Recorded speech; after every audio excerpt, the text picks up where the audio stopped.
Hi everyone, welcome back to the channel. My name is Ebi Weyime, and if it's your first time here, karibu sana, welcome. And if you've always been here, hey, what's up? Anyways, today we're going to be talking about the 7 myths that you still believe about your period. And myth number 1 is you cannot get pregnant if you have sex on your period.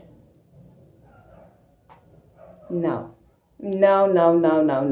That is not true. Listen to me and listen to me very carefully. This is what happens. A sperm can stay inside a woman's vagina for 3 to 5 days. Okay? 3 to 5. A sperm can stay inside there before it actually leaves. And ovulation can happen during your period or a few days after your period. So let's assume we've had sex on your period, and ovulation starts happening. Like we said, it can happen during your period or a few days after. So you've had sex on your period, and then it's 2 days later, ovulation starts happening. Remember, the sperm can stay there for 3 to 5 days. So what happens? The egg is released, it gets there. Guess who he meets? He meets a sperm, and that is how fertilization happens, and you get pregnant. Well, if you were expecting a baby, congratulations. If you were not, oops. So yes, you can get pregnant if you have sex on your period. Best thing is just use condoms or abstain. If you can't abstain, yeah, condoms or pills or whatever else you can use. Myth number 2, you should not have sex on your period. That's really a personal choice. You can have sex on your period. Some people actually report having less cramps if they have sex on their period. So if your boyfriend actually likes it, he's that freaky, then yeah, go ahead. There's nothing wrong. There's nothing bad about having sex on your period. The thing is, just put some towels or something because it can get messy. Myth number 3. Period blood is unclean and it's different. That's why it has a smell.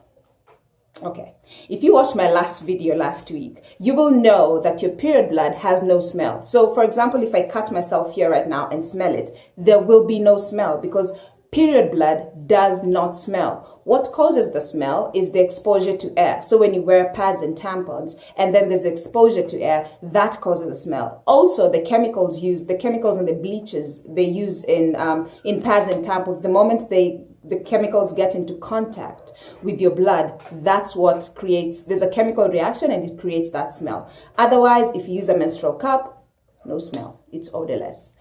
Myth number 4, a cup or a tampon can break your virginity. Nope, it cannot break your virginity because it does not go that high. It doesn't get to your cervix, so no, it cannot break your virginity. Use as many cups, use as many tampons. If you're still a virgin, good for you, but it will not break your virginity. Myth number 5, you lose a lot of blood during your period. Do you know how much blood you actually lose during your period? 4 tablespoons. Yep, that's the maximum. 4 tablespoons. The spoons that you used to eat, only 4 of those. That's how much you lose. Doesn't matter if you bleed for 2 days. Doesn't matter if you bleed for 7 days. You're only going to lose 4 tablespoons.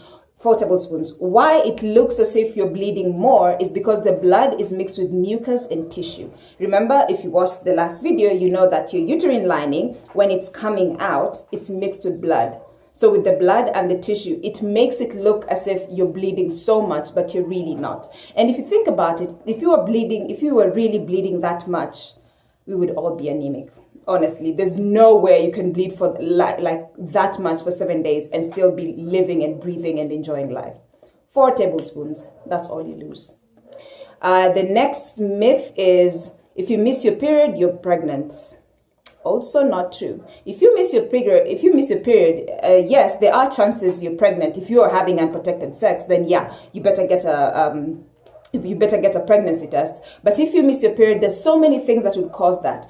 So for example, time zones. You've been traveling, you change in time zones, change in weather, a drastic weight gain or weight loss, that could also make you miss your period. Stress is also another factor. Poor diet is another one. So there's so many things that can make you miss your period. That does not necessarily mean that you are pregnant. But again, I repeat, if you've been having unprotected sex, then yes, try having a pregnancy test just to be sure that you're not pregnant. And the final one, myth number 7, is irregular periods are bad for your health.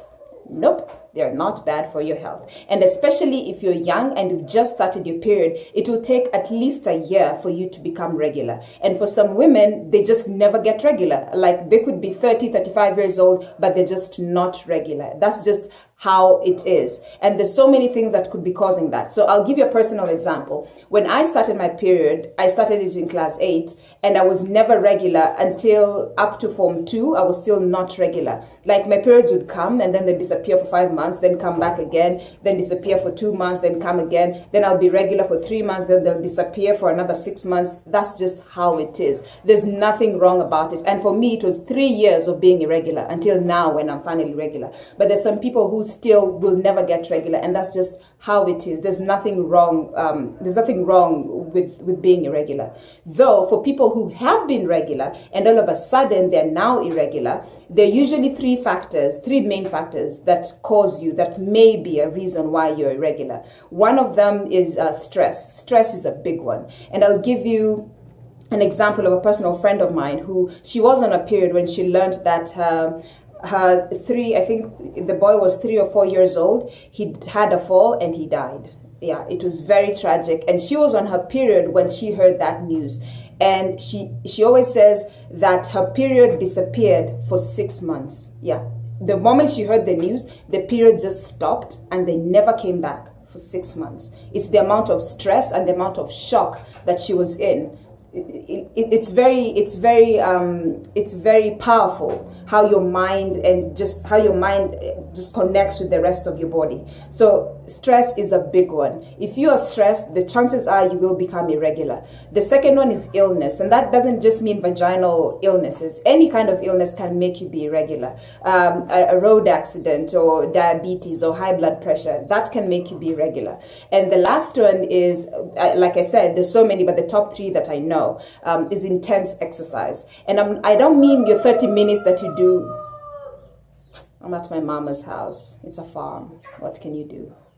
But anyways, back to the topic. The last one is intense exercise, and I'm not talking about the regular 30 minutes that you do on your treadmill. That's not what I'm talking about. I'm talking about serious pro athletes. I'm talking about people like Conjestina Chieng, like people who do really heavy boxing, and people like Serena Williams, for example, or people like Jelimo, who are like long distance runners. Those people, chances are they get very irregular periods. And again, there's nothing wrong about it. It's just how it is. You can become irregular. But if you're suspecting that there's something outside of that, then it's good to always consult with a gynae and just be sure that you're just irregular for whatever reason, for an okay reason. Anyways, it's time for me to go because the chicken is just making a lot of noise. Yeah, this is what you get when you live in a Luya household. There's chicken everywhere. See you next week. Thank you for stopping by, and kwaheri.